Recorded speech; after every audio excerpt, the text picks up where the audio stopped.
So I think North Carolina had always been like the best fit for him, and he's always felt that way. But he wanted to go through the process, take all of his visits to make sure that it was indeed the best fit. And now he only took one official visit, but for those who followed his recruitment, he took a bunch of unofficial visits in the spring, and many of those unofficial visits were multi-day visits. Including he took a 3-day visit to North Carolina, just to kind of get a feel for things.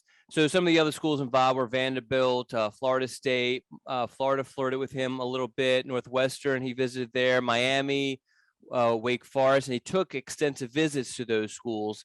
But, North Carolina was just a great fit for him as far as the balance that he saw. I mean, he goes to a very academically challenging school in Atlanta. And so it fit him academically, and felt like it fit him athletically also.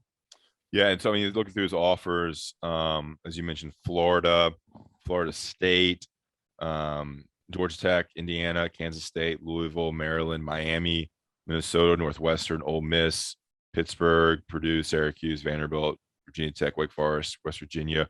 Was like Miami and Florida State, were those committable offers, you think?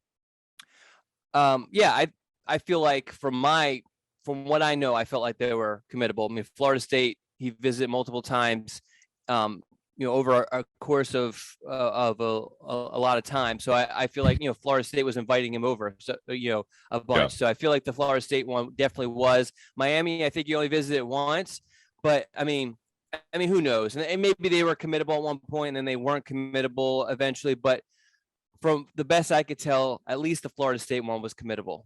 Yeah, again, into his game. I mean, is he a middle linebacker? Is he kind of playing that Jeremiah Gemmel role?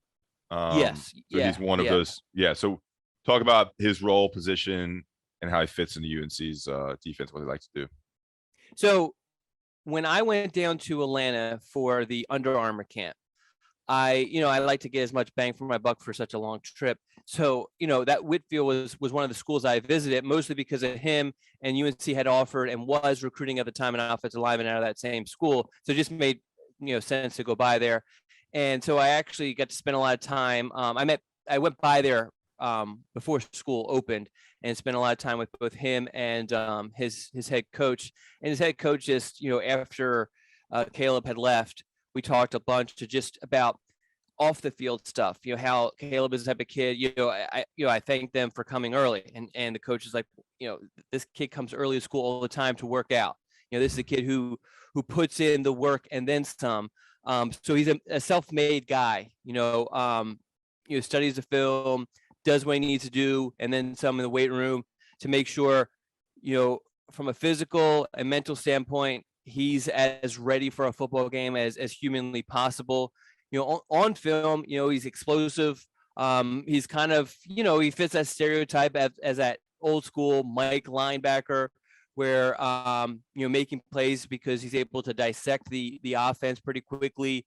But, it's not just simply like he's able to see things. He's able to see things and then explode towards the play, which you like to see from your linebacker. In athleticism, what level is he in terms of like, is he an athletic player? I mean, he's not gonna be Robert Dilworth, but what does he bring in terms of all that speed, quickness, agility? Yeah, so I think a lot of that stuff is just, what I mentioned as far as being, self-made guy. He's plenty athletic. He's athletic enough for the ACC for sure. Okay. But a lot of it is just, he puts in the work to make sure he has that athleticism. He has that strength. He's well put together. You see him in person. I mean, you could tell he spends time in the weight room.